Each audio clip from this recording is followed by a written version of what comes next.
ځکه حدیث مبارک کې راځي نبی علیہ الصلوۃ والسلام فرمایي وی چې کله الله تبارک وتعالی جنت او جهنم جوړ کړل دای پیدا کړل نو الله تبارک وتعالی جبرئیل علیہ الصلوۃ والسلام ته حکم وکړو وی جبرئیل لاړ شه د جنت تماشا وکوي ګوره نو جبرئیل علیہ الصلوۃ والسلام جنت ته لاړو نو جنت وکتو او دا غیر نعمتونه او دا غیر خوشحالی ولیدلې نو چې واپس راغی الله تبارک وتعالی تینا تپوس کو جبرئیل جنت څنګه و نو جبرئیل علیہ الصلوۃ والسلام فرمایل وی الله تدې جنت متعلق چې چاته خبر ورسېدو نو هغه بخامخا د جنت لپاره تیارې کړي ته ځان را رسي داسې نعمتونه چې چا واورېدل نو ضرور به ځان د جنت لرا رسي ځکه حدیث مبارک کې راځي نبی علیہ الصلوۃ والسلام فرمای حدیث قدسی دی الله تبارک وتعالی فرمای وای د مؤمن د پاره چې ما په جنت کې کوم نعمتونه تیار کړی دي تر اوسه پورې سترګو لیدلې نه دي وګونو اورېدلې نه دي او د یو انسان په تصور کې داغه خیال هم نشي راتلی د انسان په زړه کې داغه تصور او خیال هم نشي راتلی داسې نعمتونه الله تبارک وتعالی د مؤمن د پاره په جنت کې تیار کړی نو جبرئیل علیہ الصلوۃ والسلام فرمایلی الله دا کم نعمتونه چې په جنت کې دي کم انسان چې د دې نعمتونو نه خبر شونه ضرور به د جنت په ځان را رسي بیا ورته الله تبارک وتعالی فرمایلی جبرئیل لاړ شه د جهنم تماشا وکړه جهنم وینا جبرئیل علیہ الصلوۃ والسلام لاړو د جهنم ننداره وکړه او د جهنم هغه ووري ولیدو د جهنم هغه بړکای ولیدله د جهنم هغه غصه ولیدله دا غي عذابونه ولیدل چې واپس راغی الله د دې جهنم متعلق چې د چا وګونو تم د دې خبر ورسېدو چرته به د جهنم ته غرانش چرته به د جهنم ترانش بیا ورته الله تبارک وتعالی او فرمایلی جبرئیل اوس لاړ شلک بیا د جنت تماشا وکړه ځکه دا جنت چې دی دا خو ډېر ښایسته ما تیار کړی ډېر ښکلی ما تیار کړی دی خو دې جنت ته به راځي خلک څنګه د دې د راتلو هغه اسباب ورشه وګوره چې دې جنت ته به سړی څنګه راځي نو جبرئیل علیہ الصلوۃ والسلام لاړو او چې کوم اسباب دي د جنت د تلو کم اعمال دي د جنت د تلو کم تکلیفونه برداشت کول دي د جنت لپاره چې هغه ولیدل کنه او واپس راغی وی الله دې جنت ته هیڅوک نشي راتلی که څوک راځي صرف ستا په رحم به راشي د جنت ته راتله ډېر مشکل دي ځکه چې د جنت ته راتله په تکلیفونو باندې دي په مصیبتونو باندې دي څه تکلیفونه د شریعت دي او څه تکلیفونه هسې په انسان باندې راشي لکه مونځ کول د ورځې 15 ټیمه دا به چې ته ګران کار دی که نه غرمه خلک خوبونه کوي او ته به په غرمه کې پاسې جومات ته به مانځله راځي لاندې لاندې شپې دي خوب به دې لا پوره شوی نه بیا به مانځله پاسې په ژمي کې یخې شپې د سهار مانځله به پاسې مسجد ته به راځي سخته ګرمي به وي تږی به وي وږی به خو روژه به نیسي دا تکلیفونه نه دي روژه به نیسي دارنګې بدني تکلیفونه هم په انسان باندې ډېر شی راځي که نه تبه ده ټوخی دی بل مرض دی غریبي ده بل مرض دی بل مرض دی دا تکلیفونه په انسان راځي نه نو دا هم ګورې د جنت دپاره یوه ذریعه ده په انسان باندې دا تکلیفونه راتلله ها لکه حدیث مبارک کې راځي نبی علیہ الصلوۃ والسلام فرمایي وایي د یو انسان دپاره الله تبارک وتعالی په جنت کې ځای جوړ کړی وي دی د جنت دپاره پیدا کړی وي خو دی په خپل عمل باندې دغې ځای ته نشي رسېدی الله د ده یو مقام مقرر کړی په جنت کې خو د ده عمل داسې دی چې دی هغې ته په دې عمل باندې ځان نشي رسولی نو الله تبارک وتعالی په ده باندې تکلیفونه راولي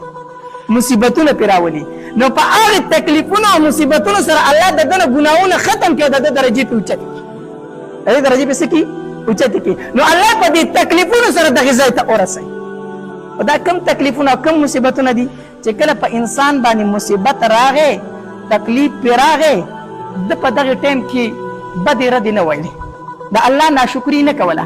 بس وی الله دا غریبي هم ستا د طرف نه ده بس الله دا مصیبت هم ستا د طرف نه دی الله دا مصیبت راله په شفا باندې بدل کړه الله دا غریبي راله په مالداري باندې بدل کړه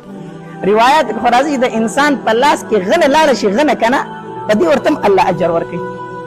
په دې ورته الله اجر ورکړي چې دته تکلیف میلاو نو کله چې جبرئیل علیه السلام هغه مصیبتونه وکتل هغه تکلیفونه وکتل چې دا تکلیفونه به برداشت کوي هله به جنت ته ځي ځکه حدیث مبارک کې راځي وایي جنت الله په تکلیفونو باندې پټ کړی دی حدیث مبارک کې راځي نبی علیه السلام فرمایي خبردار دا الله سودا ګوره ګرانه ده دا الله سودا سره ګرانه ده دا الله سودا ارزانه نه ده جنت ګټل داسې آسان کار نه دی تکلیف په برداشت کوي زمونږ استاد به فرمایلي دا سدلون خو خیرات خو نه ده چې هر سړی دې ورته ځي تکلیفونه به برداشت کوي نو جبرئیل علیه السلام چې هغه تکلیفونه وکتل که نه او واپس راغی وی الله دې جنت ته تله ګران دی صرف ستا په رحم به ورته خلک ځي بیا ورته الله تبارک وتعالی وفرمایل اوس لاړ شه د جهنم د تلو اسباب وګوره چې دې جهنم ته به خلک د کومو عملونو د وجې نه ځي نو چې جبرئیل علیه السلام لاړو او جهنم یې وکتو نو جهنم په مزو کې پټ و جهنم په څه کې پټ و په مزو کې پټ دی ځکه چې عیاشۍ دي خوشحالۍ دي بدکارۍ دي غلا ده زنا ده بل عمل دی بل عمل دی ټولې خوشحالۍ ګناه خو د هر انسان زړه غواړي که نه د هر انسان زړه ګناه غواړي خو ځان به د ګناه نه بچ کوي نو چې ستا زړه سمن یو هغه کوي خپله مرضي کوي او ځان خوشحالۍ په دنیا کې نو چېرته به ځي جهنم ته به ځي که نه نو جهنم تش په خوشحالو کې پټ شوی و نو چې جبرئیل علیه السلام واپس راغی وی الله دې جهنم نه ځان ساتل ډېر ګران دي دې نه ځان ساتل ډېر زیات ګران دي ورنه اکثر خلک هم دې جهنم ته راځي دې جهنم ته به داخلېږي الله د دې وجې نه په دین اسلام کې به تکلیفونه برداشت کوي دا تکلیفونه ستا د اوچتوالي دپاره دي ستا د ګناهونو د ختمولو دپاره دي حدیث مبارک کې راځي نبی علیه السلام فرمایي وایي د ټولو نه زیات تکلیفونه الله تبارک وتعالی په دنیا کې پیغمبرانو ته ورکړي دي پیغمبرانو ته یې ورکړي او بیا چې پیغمبر ته څوک څومره زیات نږدې وي دومره به پې تکلیفونه زیات راځي څومره چې پیغمبر ته څوک نږدې دی دومره به په هغه باندې څه وي تکلیف زیات وي الله نو تکلیفونه به راځي مصیبتونه به راځي بعضې خلک داسې که نه مونږ ته ټلیفون وکړي وایي مولي صاحب چې مونځ او دس مې نه کوه ښه بېکاره ګرځېدم نو هر کار مې سم و اوس مې وظیفې شروع کړه مونځ او دس مې شروع کړه یو کار مې څه مې نه خوري داسې وي پکې اکثر خلک که نه وظیفې هم کوم مونځونه هم کوم او نور فاسقان فاجران دي د هغې کار په بره روان دی زما هغه په ښکته را روان دی زه ورته وایم الله تبارک وتعالی درنه په دې مصیبتونو باندې کوم ګناهونه چې دي کړي هغه درنه ختموي که نه هغه درنه ختموي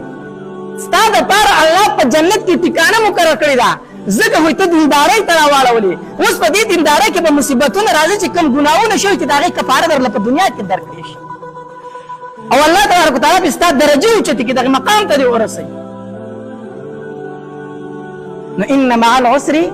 یسرا ان مع العسر یسرا د دین اسلام دپاره چې چا سختي برداشت کړې ده که نه د هرې سختۍ سره بیا څه دي خوشحالۍ د هرې سختۍ نه وروسته بیا خوشحالۍ خو د دین اسلام دپاره دا نه چې د دنیا دپاره ته تکلیفونه برداشت کړه بیا وایي چې وروسته به خوشحالي راځي د دین اسلام دپاره د شریعت دپاره چې چا تکلیف برداشت کړی الله تبارک وتعالی به بیا ښې ورځې راوستي پر صحابه کرامو ژوند ته وګوره که نه د نبي علیه السلام یو صحابي دی سلمان فارسی رضی الله تعالی عنه دا د اصفهان اوسېدونکی و اصفهان دا په ایران کې یوه علاقه ده دی د هغې اوسېدونکی و او دی د یو غټ جاګیردار د یو مالدار سړي زوی و جیداد هم ډېر و او پلار یې مذهبي سړی هم و اصل کې پلار چې و نو مجوسي و مجوسي هغې چاته ویلی شي چې د اور عبادت کوي اوس هم په دنیا کې څه خلک شته د اور عبادت کوي